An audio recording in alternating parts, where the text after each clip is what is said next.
Hey, what's up guys? So why did I end up going with a Ferrari over a Lamborghini? Well, there's a few reasons for that. I was in the market for an exotic car. I had the Supras and, Nissan Skyline, the R34, the Nissan Silvia S15. So those weren't really exotic. They were kind of exotic to America because there's not many of them over here, but I wanted like a real true exotic car. So I started looking in the, Ferrari, Lamborghini, the lower end priced cars because I didn't want to spend a lot of money. So started looking into the 360s mainly because the price on those were lower than the, entry level Gallardos. So started looking around and whatnot, ended up bumping into a guy in St. Pete at a car meet, happened to be Rob Ferrari. So we got to talking and, I kind of expressed to him that I was in the market for an exotic car and kind of got his feedback on it. And that was that, and some time went on and I started watching his videos. And in one of his videos when he was talking about his 488, he had mentioned at the very end of it that he might consider selling his 360. So when I heard that, I got right on and I messaged him and I was like, hey, what's the price? So he gave me the price.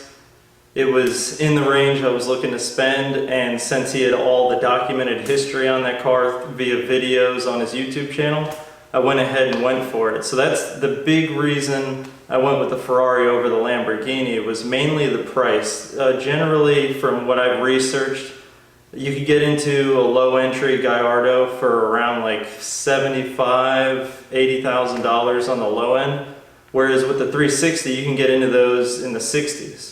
So I ended up going that route, and which was great. I actually really liked the car and everything, but it didn't really live up to what I expected out of that car. So I ended up with another Supra, which I had a Supra when I bought that car, but I ended up selling it, which that's a whole nother story on itself. I'll have to make a video on that. But so now what am I doing? Am I going to get another exotic car? Which if I do, it'll either be the Porsche Cayman or it's going to be a Lamborghini Gallardo. Which, speaking of Lamborghini Gallardos, a friend of mine, Mark in Canada, he's got a YouTube channel. It's Exotic Car Play. I'll go ahead and put a link down in the description below. Really, really nice guy. If you are at all interested in Lamborghini Gallardos, he's got like almost 300 videos on his YouTube channel, and it's all mostly Lamborghini Gallardo and BMW stuff. So he's also got some Ferrari stuff in there, and he's got some other cars like Porsches and whatnot that he's reviewed. But if you want some really good, thorough information on Lamborghini Gallardos, check his channel out, and you'll be filled up to the brim with information on those cars. Actually, I think his car might be for sale right now, so you might want to check that out too if you're in the market for one. But as for me, I am still thinking about a Lamborghini Gallardo. If I did get one, it would have to be a true 6-speed manual. I would not want the E-gear. I mean, I could settle for it, but if everything worked out right, I would end up getting a 6-speed manual, because that was one of the things as far as driving on the Ferrari side, because the Ferrari had the F1 paddle system. It was kind of cool in the beginning because I hadn't had a car with paddle shifters before, but after a while it got kind of boring. And I was like wishing, to have the 6-speed manual, which there was a auto recycler in California that I reached out to see if they had any manual swaps for one, because they do get them in from time to time, and I was put on a waiting list, and I still haven't heard from them, and I've already sold the car, so it must be a pretty long wait to get one of those. But all in all, the car wasn't terrible. I don't know, I wish I would have done more side-by-side comparisons with the Supra, and which is a different Supra, but it was also black at the time, and the Ferrari, because little stuff, like when you would close the doors, the car, even though it was an expensive car new, the Ferrari just felt like fragile.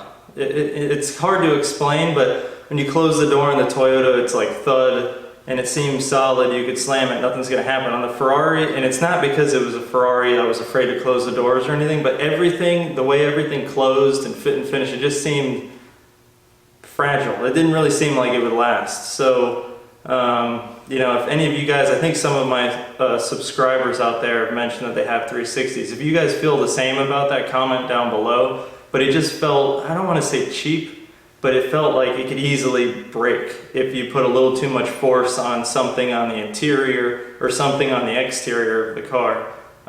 So that was something that kind of bothered me about the car. Obviously it wasn't fast, it was quick, it handled really well. That was one thing, going through corners in that car, it hugged the road really good, which is pretty interesting considering all stock suspension, stock tire size and everything. That was pretty cool about it, but for the most part, I don't know, I wasn't really all that happy. I don't want to say happy with the car, but I wasn't super impressed with the performance of it and just the all-around ergonomics and the feel of the car and getting in and out of it. I mean, when you drove around, it was kind of an inconvenience sometimes to drive it because you can't really see out of the back of it that well. And it is what it is. Plus the side mirrors, you couldn't really get a good side view of anybody coming in any other lanes, which was, I guess, because of the quarter panels, and the mirrors were really tiny. But it wasn't what I expected. But as far as buying the car from Rob, the car was in the condition that he mentioned it would be in. He delivered it on time, he filled it with gas. I mean, the whole transaction was super smooth, super easy, super awesome with him. If you ever buy a car from him, you won't have an issue. Super nice guy. But, will that be my last one? I don't know. If I did get another one, I would skip the 430 and I'll go right to the 458. Those are getting down. I think I've seen some of the 2010 models for around 125,000 or so. So that's something, but for 125 grand, I mean, you could have a Gallardo, a Supra, an R34, an S15, you know what I mean? So you could have a lot more for that much money, but maybe one day in the future. But yeah, if I do get into those again, it'll be a 458. And as far as other exotics, the only ones I'm currently interested in is the 2006 and up Porsche Caymans and the 2004 and up Lamborghini Gallardo's 6-speed manual, which color-wise I'd probably either go with black or orange, and interior-wise it would either be black or the black and brown.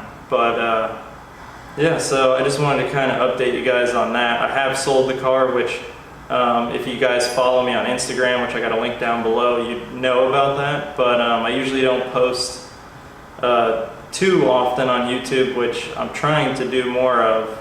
But usually on Instagram, I kind of keep you guys updated on what I'm into. But yeah, so that's why, or most of the reason why I chose the Ferrari over the Lamborghini. And yeah, so if you guys have any questions, leave them down in the comments below. If you guys are new to the channel, welcome, and please subscribe. And see you guys on the next one. All right, thanks guys. Bye.